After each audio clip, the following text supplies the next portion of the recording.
So welcome to the fourth ever Blood Brothers Crime Podcast. It's me, Sean Coleman, joined by Rob Parker, author. Hello there. And Christopher MacDonald, author. Hello. And today, filling our very special guest author seat is the one and only Rachel Abbott, author of all of the books we love, and joining us today from Alderney. Hi. Hi. How are you? I'm good. Thank you for taking the time to join us. On the day that this episode goes out is the publication day of your latest book, The Murder Game. Oh, I didn't realise that. That's exciting. So Thursday the 16th, that's correct, isn't it? That's correct, yes. Well, happy advanced publication day. Yeah, it's a big day. Yeah, I'm looking forward to it. Happy publication day today. Yes, happy publication day today. So this is keenly anticipated. Am I right in thinking that this is the second in the Stephanie King series?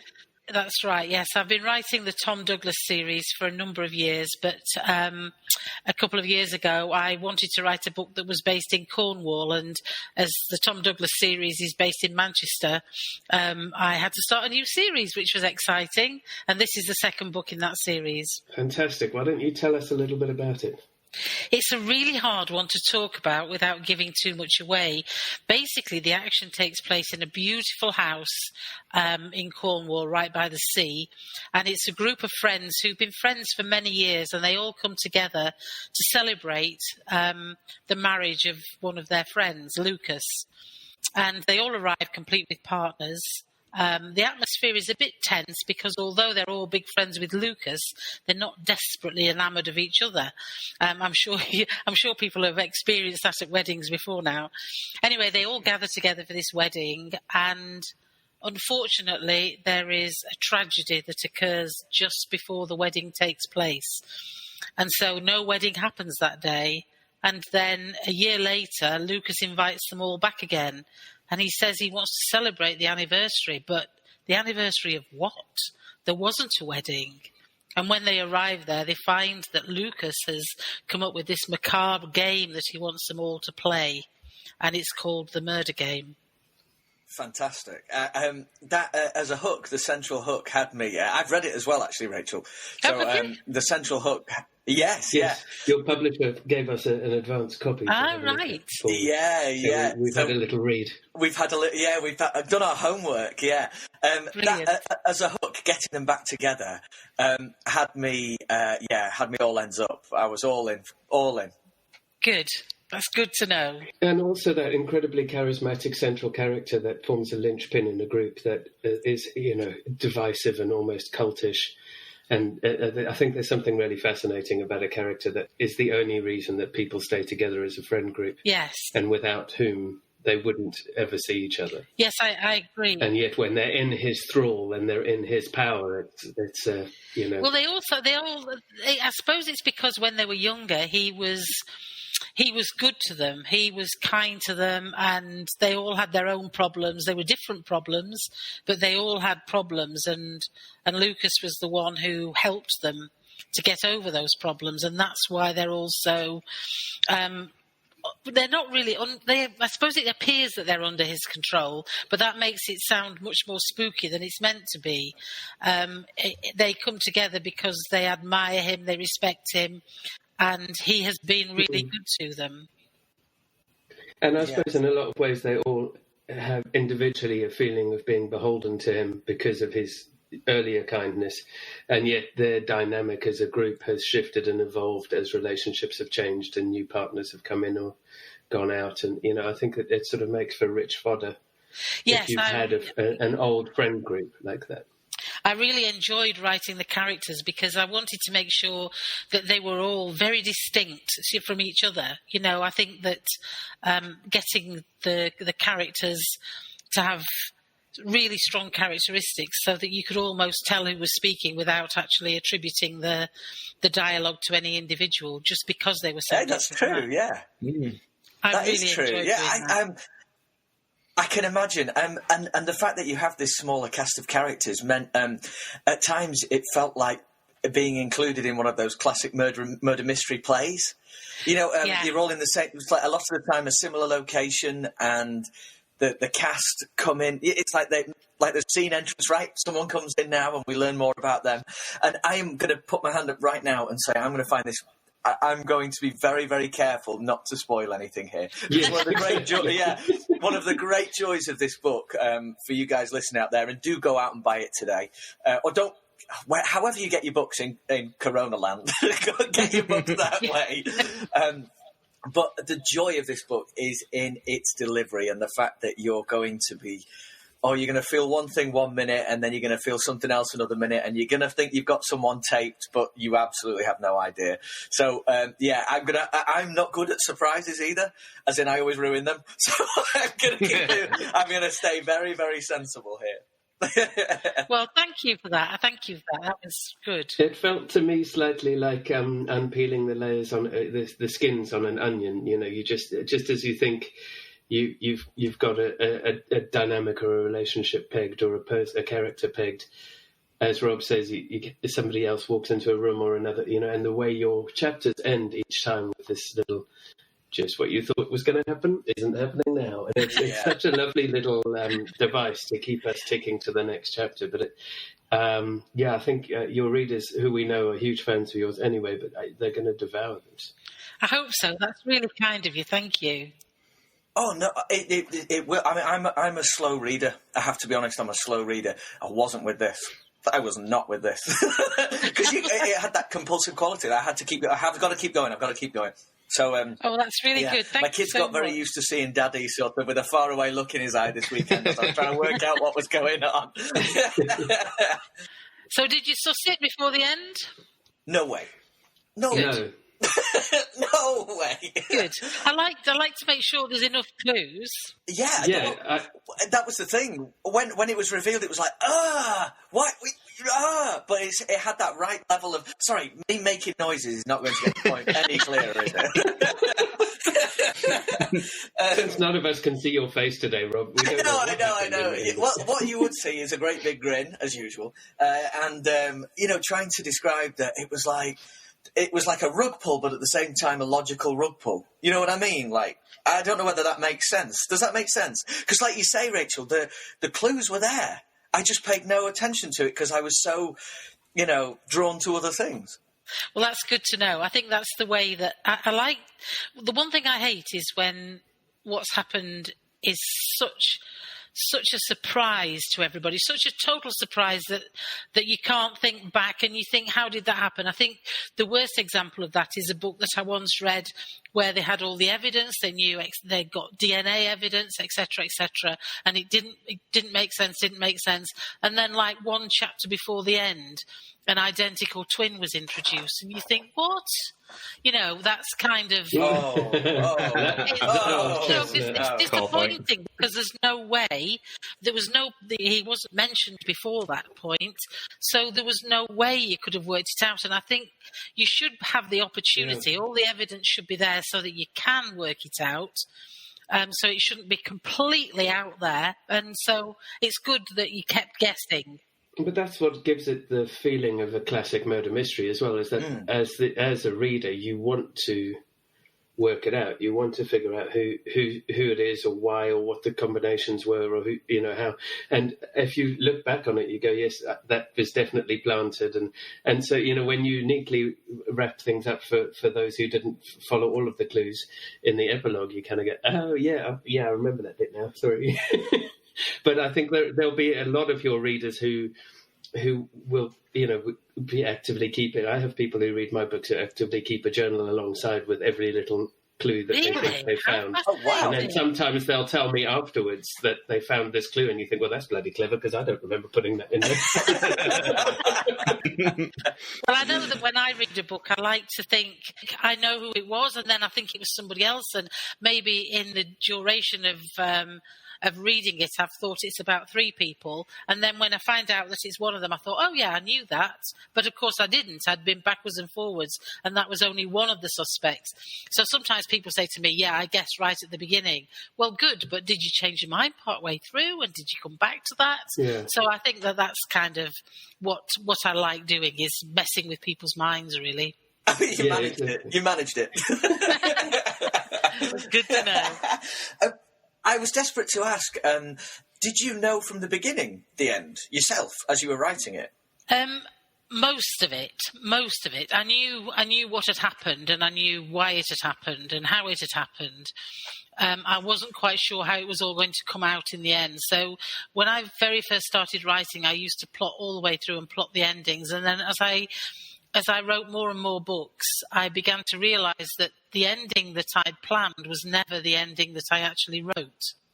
And so I've now stopped completely planning the ending. I know why things have happened. I know how they've happened. Interesting. And who did what. But how it all actually comes out at the end always changes from what I originally envisage. So I wanted to ask you, because I'm fascinated by this. Is that you began your writing career as a self-published author? Yeah. And with this new series, you've moved to Headline. Yes. As a if you will, a trad publisher. And so from my experience, I was trad published, and then that publisher dropped one of my series, so I self-published and then built a publishing company out the back of that self-publishing.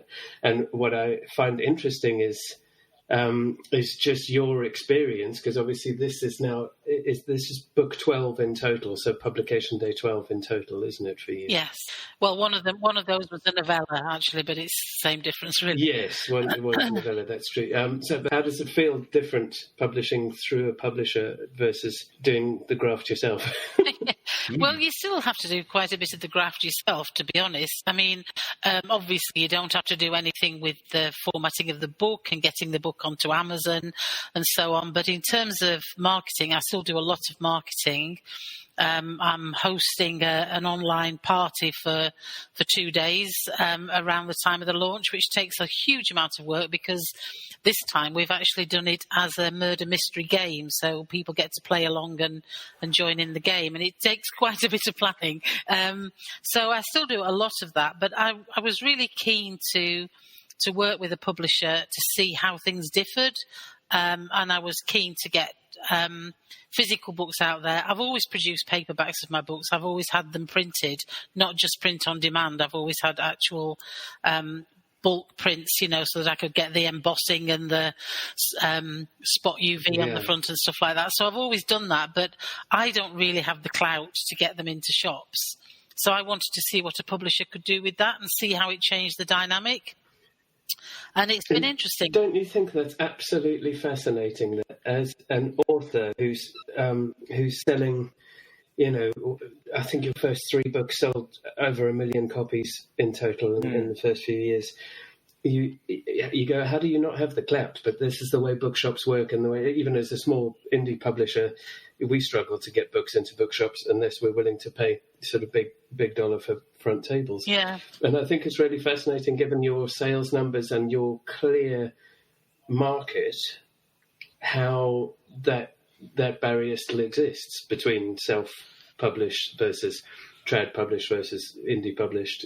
I think it's just an interesting thing, and I wonder if post outbreak and bookshops closing, whether people may revise that view slightly. I think the issue is probably more about my input into it. So I think that the bookshops are always able to get my books, and people do go in and order them. What I don't do is I don't try and sell my books into bookshops.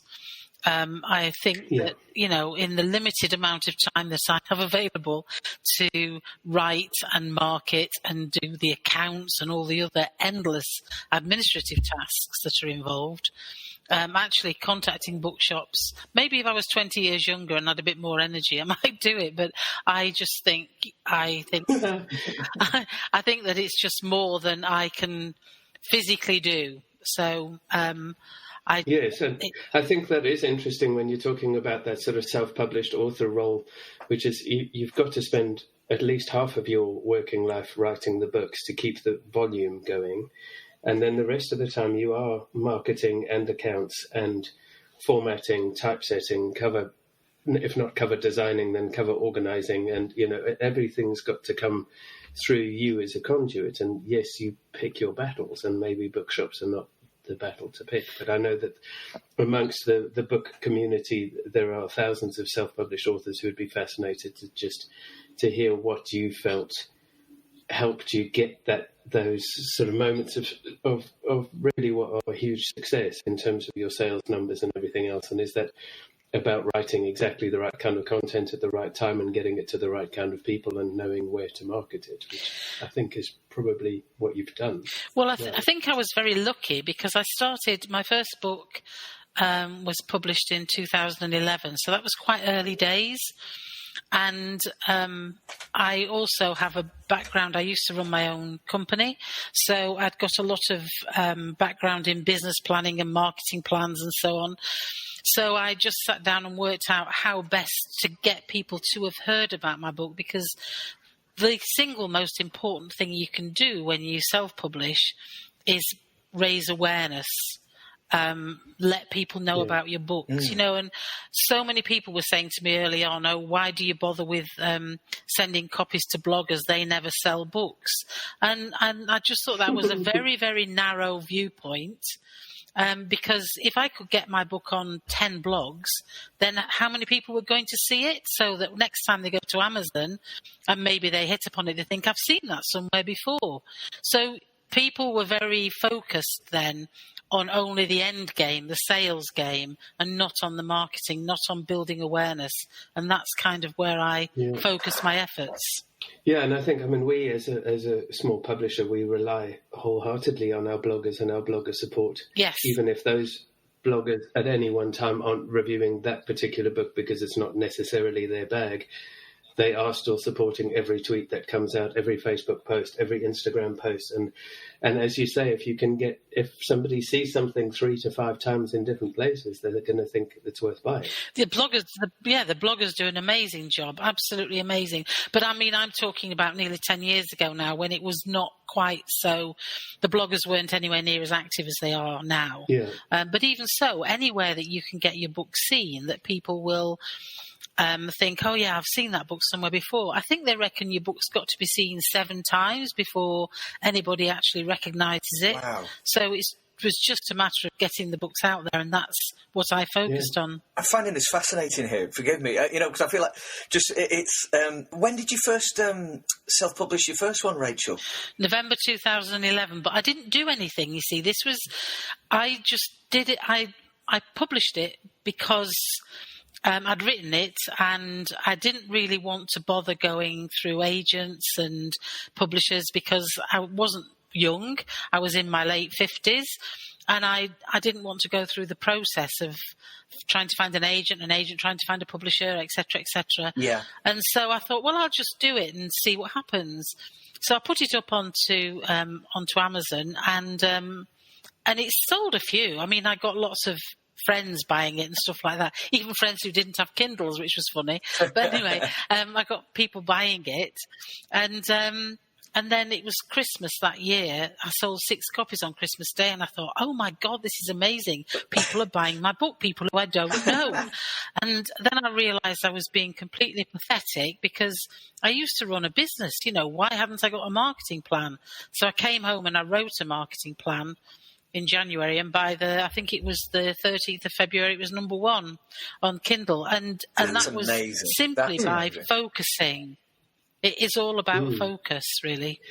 Isn't it funny that realization that the number of sales have now exceeded the number of direct friends and families you can rely on galvanized you to go, oh, I have professional experience to date to make this into a business. It's so true, though. And I find that amazing that, and very, very informative, actually, that you decided to stop. You switched focus to make this work. Yeah. And that's inspiring, because when I got into this by self-publishing to begin with, but that was 2013, and so seeing your covers, Rachel, were the ones, they were like the benchmarks for me, what I was aiming for, that kind of stuff. That's very kind of you. So it's amazing now, these years later, in 2020, to talk to you about it, because I can see all your covers, your early covers in my head right now, right across. Yeah. I can see them all, So it's amazing to hear that it was really a change in approach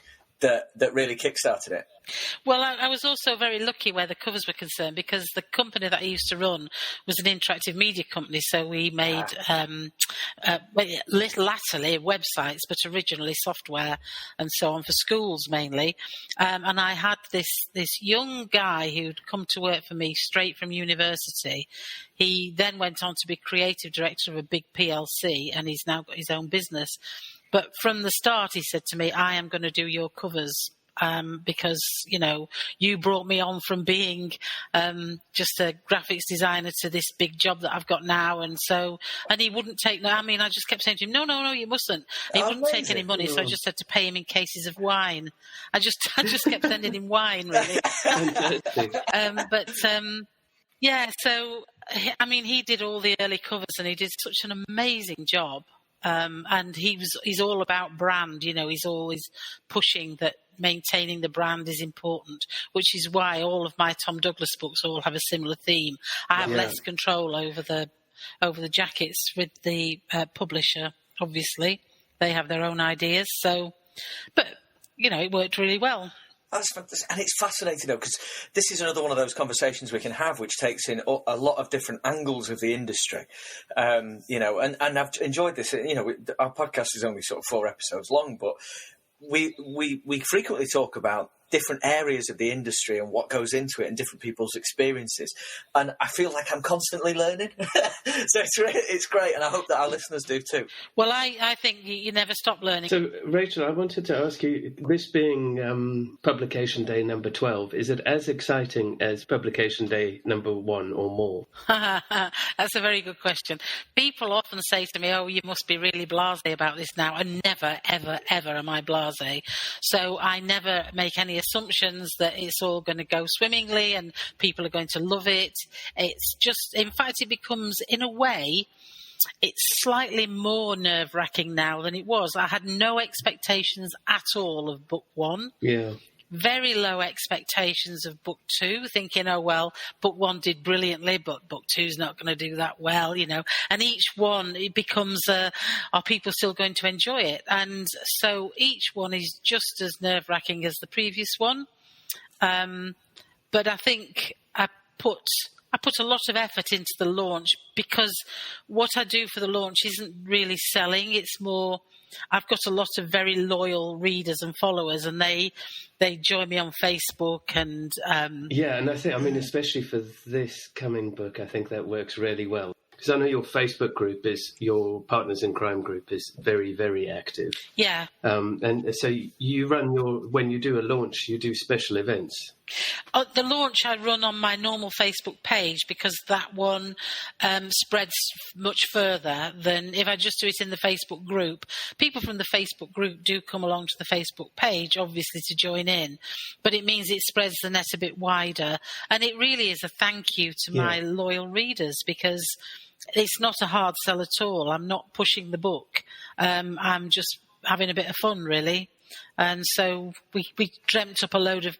My PA is also very amusing. So between us, we dreamt up some characters from this book club. Fantastic. Yeah, it sounds fascinating, that. I was going to ask, has it felt different launching a book during what's going on than the other ones that you have? Well, it's different because obviously I would normally be out on the road this next week, going to libraries and bookshops and things like that. And so meeting the readers, which I love doing, so that obviously can't happen, which is one of the reasons we wanted to make more of the online celebration, really. So I've got to do more Facebook Live stuff, which I'm not very comfortable with, but still, we'll have a go. It feels different in that respect. But I suppose because I do sell a lot of ebooks, more ebooks than I sell of paperbacks or hardbacks, then I'm very fortunate that it's not hit me as hard as some people who rely very much on sales in Waterstones, for example. Yeah, I was going to say, I think because of where you've come from as an author and the way you've built your audience around you, the idea that going to a publisher and therefore having more focus on books in bookshops and everything else actually shouldn't dent your sales or your trajectory on the launch of this, because all of your loyal fans, your readers, are used to reading you as ebooks and enjoy that, and that's their preference for reading. So you should just continue to sort of bubble your own traffic. Really, I hope so. I've got quite a few audio readers as well, if you can call them audio readers, audio listeners. So, and of course that makes no difference. They can still get hold of the books. So that's really good. No, I mean, it's absolutely. So, speaking of all of these readers and listeners, we do have a ton of questions from Right. your various fans around the place. I want give it. This is in no way specific to the current book. You have a lot of people asking about your inspirations for certain characters. I hope you don't mind to answer those. But first of all, we'll start with a friend of ours, Sharon Bairden, who's going to be one of our Red Dog authors soon. She asked, does good always have to triumph over evil, and how important are happy endings? Well, I don't think my books have happy endings, really. They're quite often left a little bit up in the air, which I think some readers find a bit frustrating. So I don't... I have this view that life doesn't come in neat packages, so the story doesn't end on a certain day and that's the end of it. The story can sort of continue. So sometimes at the end of a book, you're not entirely sure what's going to happen. Even at the end of the murder game, you know who's done what and why. You don't actually know what's going to happen to those people involved. And it's certainly not a happy ending. I think that's the way I like to leave books, that people have got options in their minds. They can think, oh, well, I think this will happen to them or that will happen to them. I really don't like happy endings where everybody sails off into the sunset.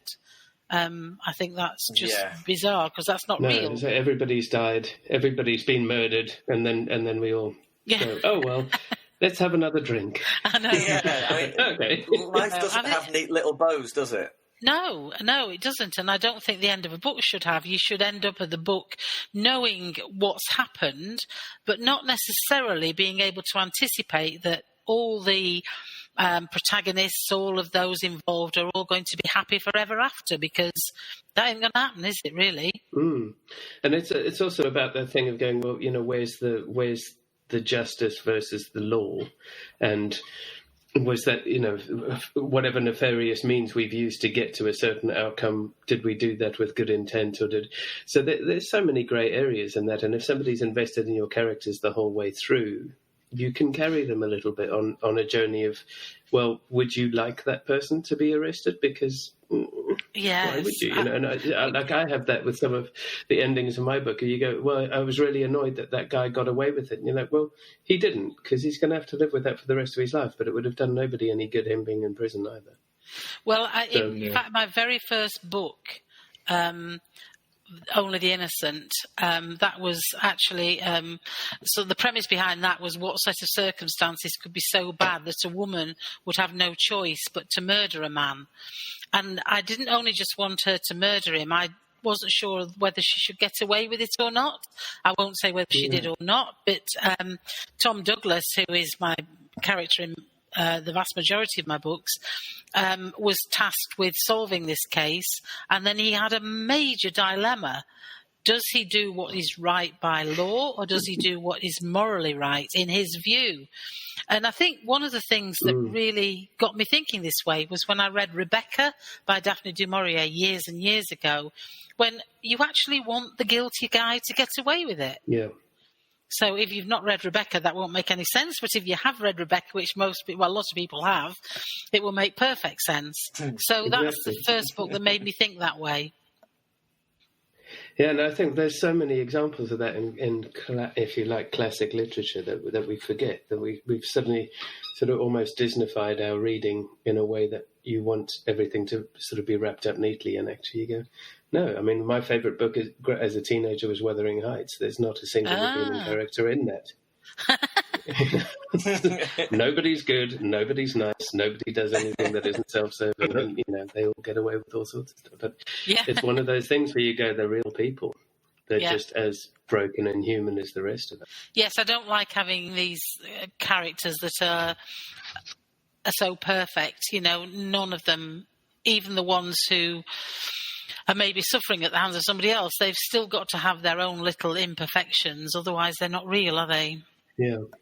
I think that's true. I think the imperfections are what make us, aren't they? And I think the more imperfections you add to a character, the more real they become. You know, that's certainly, and especially in the sort of genre that we're talking about, you know, certainly. And I like reading about people who aren't perfect. That's what makes me interested. You know, I like reading about that.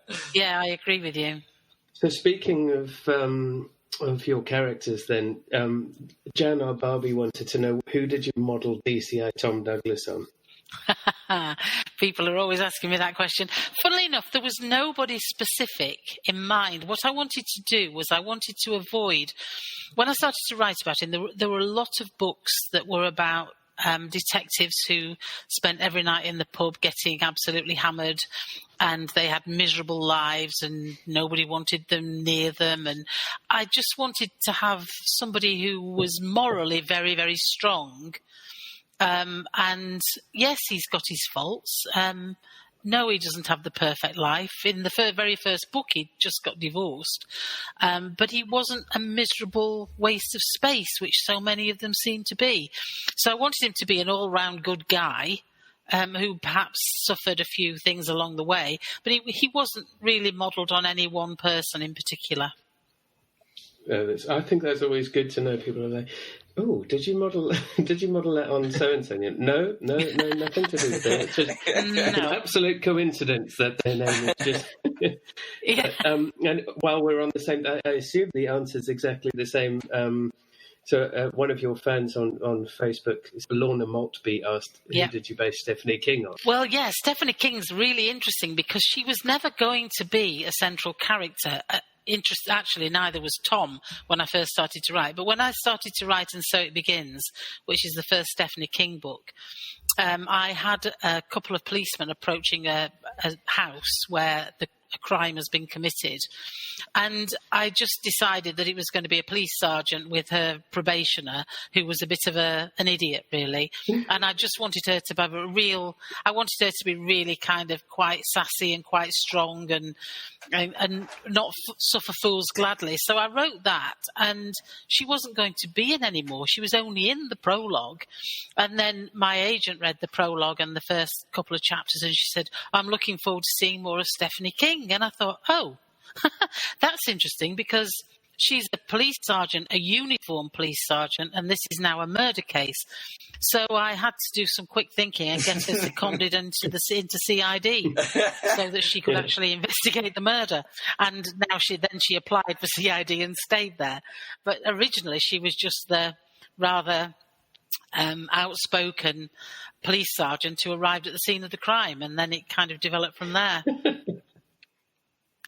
I love that.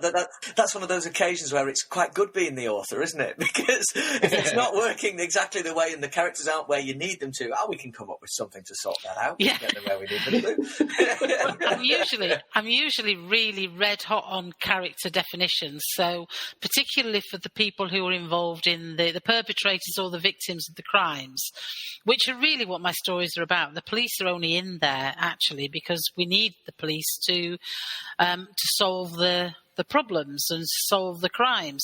But when I do the character definitions, I put a huge amount of work into their attitude, not just how they look and how they dress and how they walk, but into their attitudes and how they feel about each other, which was very important in the murder game because every person, as we've described earlier, is quite distinct. But we had to think about how those distinct characters would then interact with the other characters. And I put a huge amount of work into that. And then once I start writing, those characters kind of take over. Which is, I think that's a lovely thing, to be able to hear your characters' voices and have them, just to give them the space in the story to start talking and run their own story.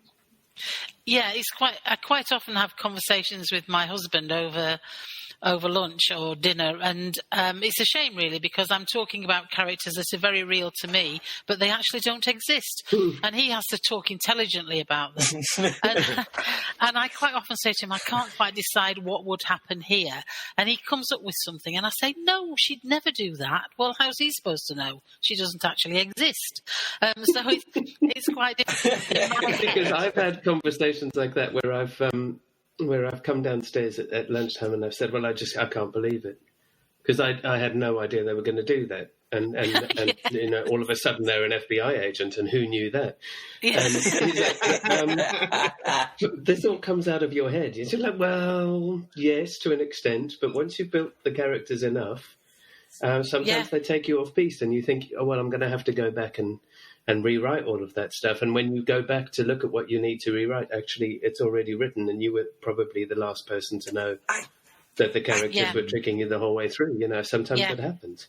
I just totally agree. Totally agree. I think that means that as authors, you know, if as an author, if your character is doing something that you didn't expect them to, but feels totally logical, that means you're doing your job right, I think. You know, because you've obviously built those characters up properly, you've put the work into creating them, and they're real. They feel real, and real people do unpredictable things. They do, and I think that's why I'm never quite sure of the end of my books, because when it comes to the end, I think the time when it was the most classic for me was when I wrote Stranger Child, which centres around a girl who's about 13, and I came to the end and I spoke to my agent about the ending, which I hadn't written, and we discussed what the ending was going to be, and it was all going to be quite nice. And I started to write it, and I couldn't write it. I thought, no, she wouldn't do that. There is no way she would do that. So I wrote something completely different. So that happens. They take over. Yeah. Yeah, they definitely do. So one of your fans on Facebook, Shannon, also asked, how many weeks or months does it take you to write a book?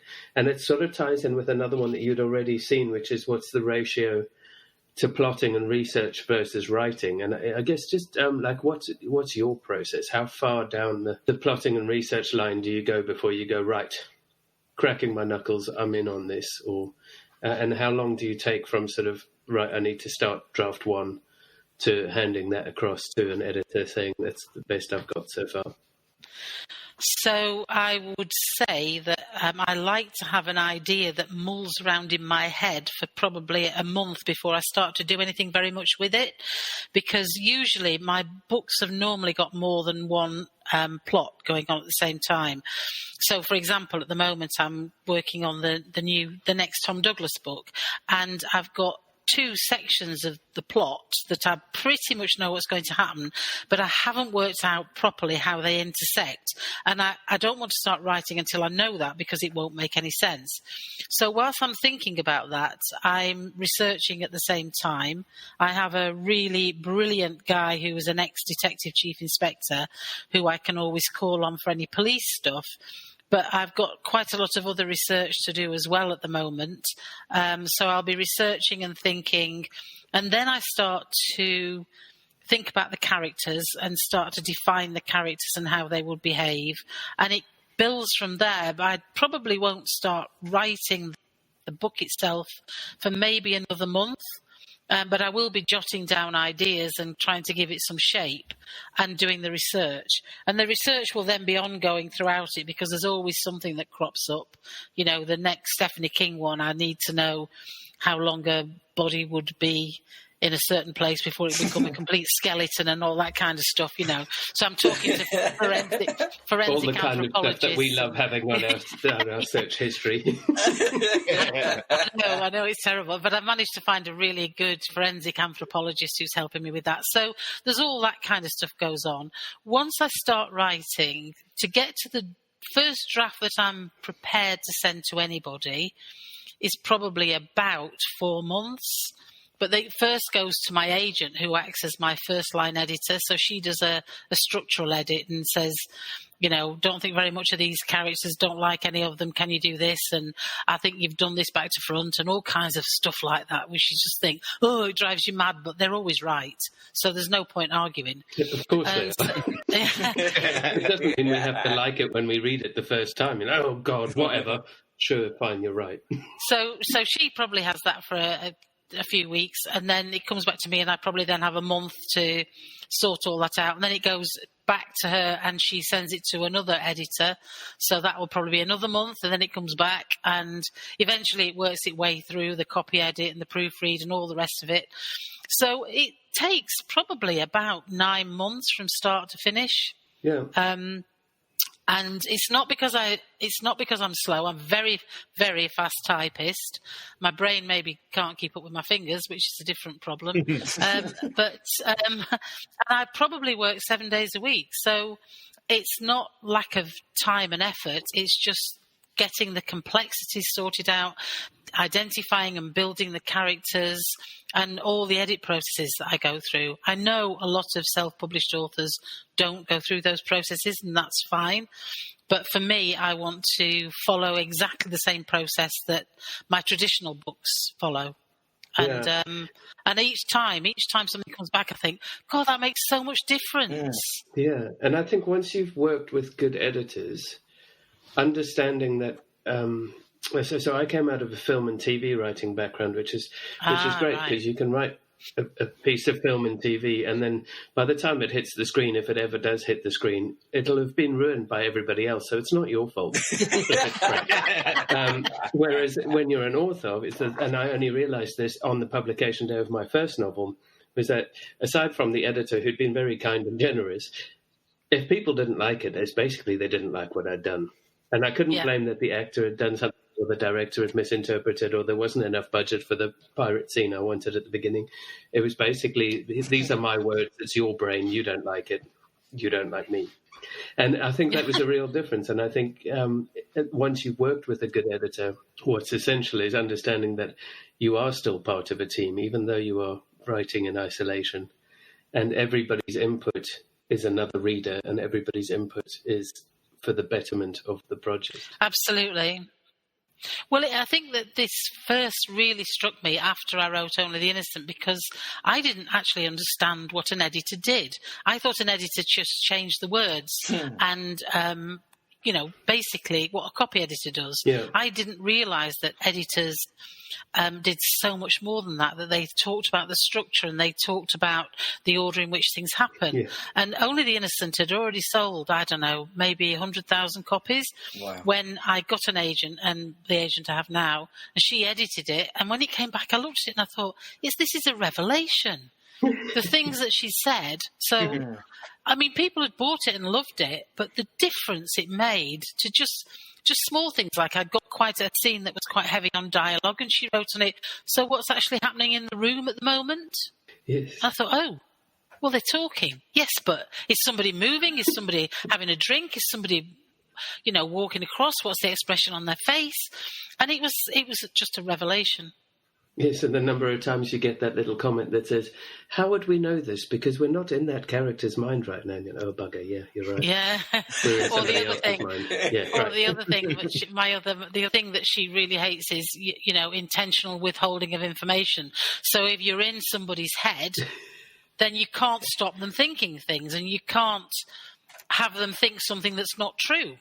Because you wouldn't think, you might say something that's not true, but you don't think it. Yes.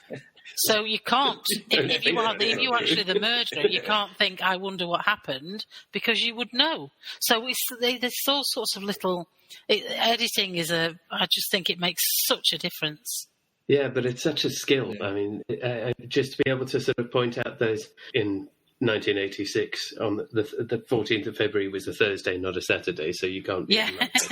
But it's that sort of attention to detail to go, well, hang on a second, they came into the room 4 pages ago, and whilst they haven't said anything, they've just come into the room again. Oh yeah. Yeah. I wondered why they hadn't said anything. Maybe they shouldn't have come in earlier. I am astounded. I am astounded by the fact that some people don't even check facts like the one you just mentioned. So they give a date and say it was a Thursday when it was a Saturday. I can't understand how somebody can write a date and not actually check it. Yeah, I think the biggest problem for my editor is when I change the year altogether, and then she's like, God damn it, I'm going to have to go back through and get every single date right again. To 1987, just because you wanted to reference that song. Sorry. Sorry. when you're in the flow of writing rather than in the research and the development phase, how many hours? What's your writing pattern? What's your day look like? It depends where I am. So when I'm here in Alderney, we have a house in Italy. I'm saying that we've actually just sold it, but usually we go over there for about 6 weeks in the summer, and I will then just write all morning. And then it's time for lunch because it's Italy, so you know. But when I'm in Alderney, I probably would do admin stuff for at least the first 2 or 3 hours of the morning, and then do some research, and then probably write for about 3 hours in the afternoon. And I think I can write quite a lot in that time, but I think that I also go back and read what I've written the day before, so that I know that it's continuing in the same kind of flow. And I also edit what I've written the day before. So I'm constantly going back and reviewing what I've written and making sure that characters are remaining consistent.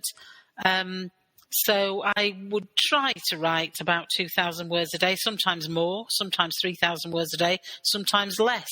It depends so much on how clearly the characters are presenting themselves to me, so that I know what's happening. And don't you love it when you get towards that bit at the end and you think, oh, well, we're just rushing towards the ending now, so 3,000, 4,000, 5,000 words in a day, that's not a problem, off they go. We walk each stride towards the end bravely. Whereas at the beginning, you're like, oh, I've got to set all these people up as well now.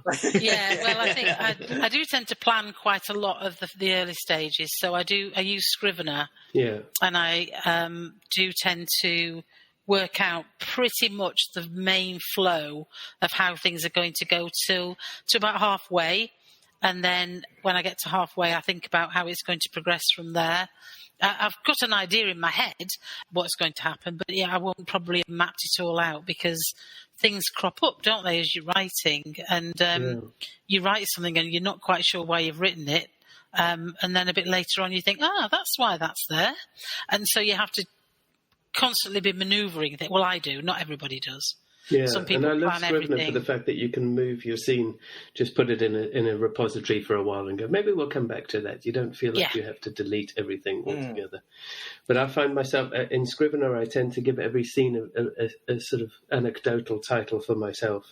Yeah. A bit like all the beginnings of Friends episodes, it's like the one where they find out who did it, the one where, we all fall down a well.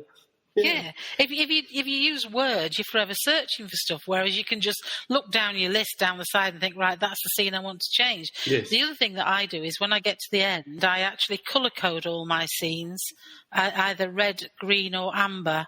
And green means that it's hopefully an interesting scene, but there's not a great deal of tension. Yellow means the tension's ramped up, and red means, oh my goodness me, what's happening here? And if I've got too many green scenes together, I know I need to do some work. That's a great idea. It really helps. You see, no, I haven't done that yet, but now I'm going to do that.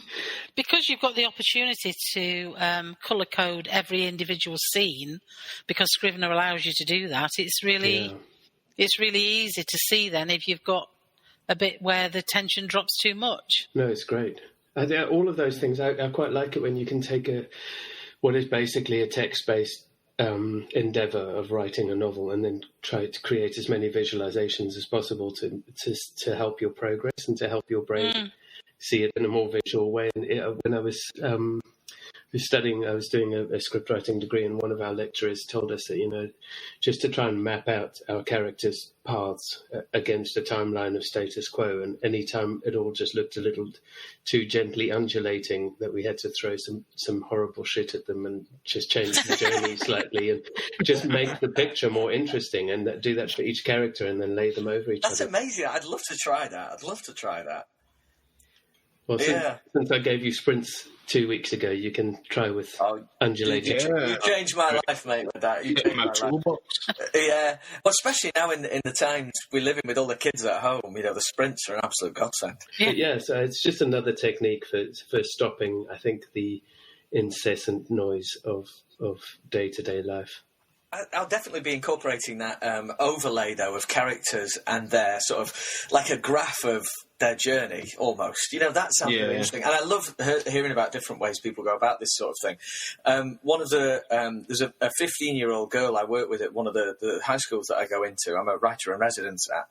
And when she starts writing something new, she draws the characters. Like, she's got such a vivid, sort of pin-perfect idea in her head of who these characters are that she's drawing, that she does these amazing pencil drawings of them, and they're so detailed that she manages to squeeze so much character into this. And I look at that and I go like, God, I wish I could do that. I've been put in there to try and help them, and they're helping me here. So when Chris was plotting his the second book that he's delivered his draft of to me now, you drew a couple of characters, didn't you, Chris? A couple of a little stick man and a stick lady with X's for eyes. Stick man, stick lady, X's for eyes. Dead. That's as far as I got. Yeah. I'm afraid I'm a bit boring. I just choose photographs. I go and search online for somebody who looks like the character that I think they should be. So that's really brilliant boring as well. Well, that's what Pinterest was developed for, I'm sure. Because you just spend all of your time going, mood board, this is the wood they're in, that's another 6 hours I'll never get back. There's so many different ways of going about it, and there's loads of different, lots of people who might tell you, right, this is how you write a novel, and this is how you create characters. There's no definite way, is there? No. And even if somebody says, right, we were talking in episode 2 to Noelle, who absolutely freaks me out, Noelle Holton, because she doesn't even write in order. She just writes random scenes as they come to her. Oh, that's crazy, yeah. And that freaks the hell out of me, but you guys don't plot. And I plot to within an inch of my life, and everybody's got a different way that it works for them, because we know how our brains work. And for better or worse, whether you go in immediately with all of your characterization and everything intact, or you layer it in afterwards with the plot intact, it all works in the end, hopefully. Hopefully. And we all sit exactly where Rachel is on the day of transmission today, going, I hope everybody likes it. I just hope people like it and are not nice. People are nice to me. I'm confident with this one. Thank you. That's very kind of you. That's kind of you. No, it's an easy one to say. Well, listen, it's been an absolute pleasure to have you with us, Rachel. Thank you very much. I've enjoyed it. Yeah, thanks for coming. Great to meet you, Rachel. Very best wishes for Thursday. We're all behind you. Thank you. I'm sure. I'm looking forward to the launch party. That will be fun. And the people who you mentioned, the people who've submitted questions, are all people whose names I recognise quite well from the parties that we've done up to now. So it's really good. Fantastic. Oh, it's amazing. It's lovely to have those familiar faces drop back, and you go, look, I know you. I don't know you, but I know you because you're always there, and you They're understand so supportive. my people. Oh, they're so supportive. It's great. Well, very well deserved, and with all merit, because you've created two worlds now that people absolutely adore. So, well, thank you very much, and thanks for coming on. We'll hopefully, thank you very much. See you online. Yes, hope so. Great. Thank you very much. Take care. Enjoy. Thanks a lot. Bye-bye. Bye-bye. So we should do some of our other bits. Yes. I've got some good book news. Okay. It kind of goes back to episode 1 because we talked about having a book, or we talked about writing during or would we include a pandemic in future novels? Uh-huh. And there are kind of 2 out. One's out at the minute from Arenda, from Eve Smith, called The Waiting Rooms. And it's about an antibiotic. Something's gone wrong. And it's like a pandemic. And then there's King of the Crows coming out from Fahrenheit. Yeah. So there's 2 books about the pandemic, or not about this pandemic, but about a pandemic, that are out during a pandemic. And would you read it? But so interestingly, I think those were both planned long before. Like, I know the Fahrenheit one, they were like, we bet the farm on this. Yeah. So I think there's something very interesting and different about books that were planned before, whether that's zeitgeist or premonition or prescience or whatever, but or something that was rushed out. There was another story, I don't want to slag anyone off, but somebody had a book in their drawer for 15 years, and all of a sudden it's out this week, and you're like, really? Oh, really? Has that gone back through a sanity edit? Why was it in the drawer for 15 years? I don't know. I think there's a difference in a book that was due to come out questioning, and I know Fahrenheit very much questioned whether they should go for this. And I'm not. I haven't followed the same story on Arenda, but I'm sure they went through exactly the same. Like, is this the time to do this? Is this what anybody wants to read about? At the same time, you kind of go, if you're just shocking something out that you wrote years ago that might fit the bill, I'm not sure that it is what people want to read. But yeah, that's a really interesting question, that one, and also because, like, I like the idea that books, films, television, they all add to they're cultural artifacts in a way, aren't they? And this is a very significant societal, cultural moment. So maybe one or two can't hurt. I think both of them are different enough, and obviously, like you say, if they're coming out now, they've been written at least a year ago. Yeah. So, and it's interesting because we've got Eve Smith, who wrote The Waiting Rooms, coming on, I think, in November. And the way I kind of talked to her when I was chatting to her was that it'll be interesting to know how a book about a pandemic that came out during a pandemic has done, and how you felt it sort of went and things. So I think it'll be quite an interesting chat in about 6 months' time. Because I think it's for us who write books and publish books, we know that it takes a year to come out. Whereas for a reader, they just say, "Oh, you're just jumping on a bandwagon." You're like, if we could jump on bandwagons that quickly, that we've written it, edited it, published it, and done everything by 2 weeks in, or 3 weeks of quarantine, I think we'd all be minted. Yes. And it comes down to the fact we all read the same newspapers, we all hear the same news, we all live in the same virtual society. Something will trigger something in a creative, and it's very unlikely that it won't trigger the same response in 4 or 5 others that go, "Oh, yeah, I've got a great story about that." Yeah. What you don't want to see in 2 years' time is a whole bunch of sort of sad self-isolation baking stories. The Banana Bread Chronicles. Everyone seems to be baking banana bread. I've never heard banana of bread before. And sourdough. The pressure of keeping your own sourdough culture alive seems to be consuming most of my friends. I'm like, we just go to the shop next door. They've always got sourdough. We just buy it. So how many books that, come Christmas time, do you think will be out that feature like an opening where someone is, making sourdough in the kitchen when they witness their next door neighbour be murdered? But they can't go out because of, because you can't go, the only people you can see is your neighbour. How many neighbours are going to be murdered come Christmas time? When they return home, the scones have gone hard. Yes, the sourdough is properly sour. I did see I saw one tweet from an author this week, a couple of days ago, that just said, "Oh, this is the result of my baking." It was an absolutely solid black bar, like a small bar of coal. She said, so I put the banana bread in the oven, forgot to set a timer, started writing a sex scene. This is the result 4 hours later. The sex scene was good, though. I like it when writers bake. It's a whole new subgenre on Twitter at the moment, isn't it? Yeah.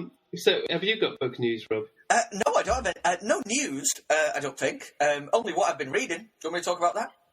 Yeah, go for it. Go. What are you reading right now? Well, I really like Meg Gardiner's Unsub series, American author. And the second one in the series is called Into the Black Nowhere, and it follows Caitlin Hendricks, who's a young FBI agent tracking serial killers in America. And these are really, really, really good. Really, really flipping good. So the third one's what number is that you're up to? I'm on the second in a series of 3, but because they get, she's huge in America, like billboards in Times Square levels of huge. Oh, and she's actually part of the Story Factory, which is, you've got, that's Shane Salerno's literary agency. Don Winslow, he's actually on the front cover here, but, Adrian McKinty and Steve Kavanagh are all part of that group. Yeah. And Yeah, for a reason. I mean, this is just amazing stuff, and really, really good. And you could see what an immense TV show it would make as well. So I believe it's been picked up and optioned and stuff. So I'm sure. But yeah, really, really very good. And the third one, which is called The Dark Corners of the Night. Coming up with good titles too.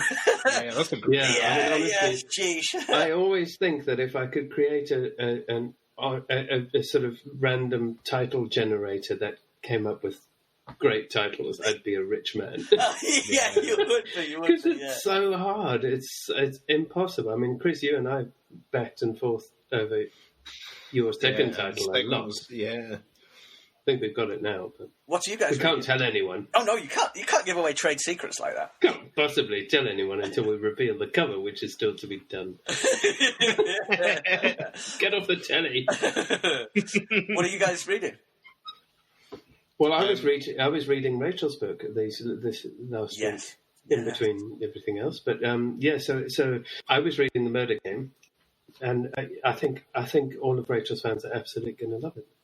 And I can't, as Rob said before, I just can't give stuff away, because as soon as I start talking about it, I'll start giving stuff away. So, yeah, it's going to be one for your records. Yeah, I'm terrible. What with are you spoilers. reading, Chris? So yeah, Chris, go, Chris. So I can't spoil anything. I'm going through who we've got on the show week by week and reading in order, kind of thing. So I read Power Play by Tony Kent, which was incredible. Oh, yeah. Probably one of my favourite books I've ever read. That is an accolade, yeah. Cheers. He's read both of ours, Rob, so yeah. In recent history. Great. It's nice to be in the same bin. What? And then today I started Neil Broadfoot's No Man's Land. Oh, I saw you post that. Which like people say my book's a bit gruesome and gory. The first crime scene is mental. Really? Yeah. And apparently somebody said the opening of the second in his lot was even more chilling. Yeah. Horrible. Don't let Rob's children hear. They're coming back in the room. Yeah, just in time for One Star Superstar. One Star Superstar. One star, who's gonna get in?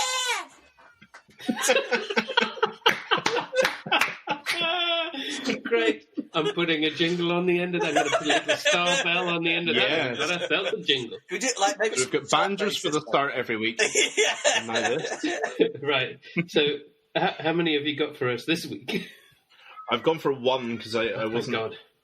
Yeah. So, 1 star from Ellie Dark, and the title is A Real Drag. Oh. My first and last novel. Oh. Not sure if I'm missing something, but I spent the first half waiting for it to get going, and the second half wishing it to be at the end. Overly long, unnecessarily complicated, and what on earth was with the turtle? Is this something to do with Terry Pratchett's Discworld? No. Oh, that was a good shout. That was a really good shout. I've not read it, and I really want to know what the turtle's about. Something like that. Quite a really, really famous book. A couple of film adaptations, I think. Wow. It's not Castaway, that's for sure. No. A really famous book that has a turtle in it. And more than one film, more than one go has been made at bringing it to the screen. Yeah, well, I'm pretty sure it's got a sequel, and they've been made pretty recently. Massive, massive author. And it's crime, right? I mean, you're still sticking with the crime. Whoa! Yeah. Dr. Seuss? Classic crime. Overly long, got a turtle. Stephen King? No, he's not. Yep. Stephen King? It's a Stephen King book. It wasn't Pet Sematary, was it? There wasn't a turtle in... No, that would... If somebody mentioned a turtle, I'd have gone for Pet Sematary, but it's not. In it? Yeah. No way! I'm sure that was a terrapin.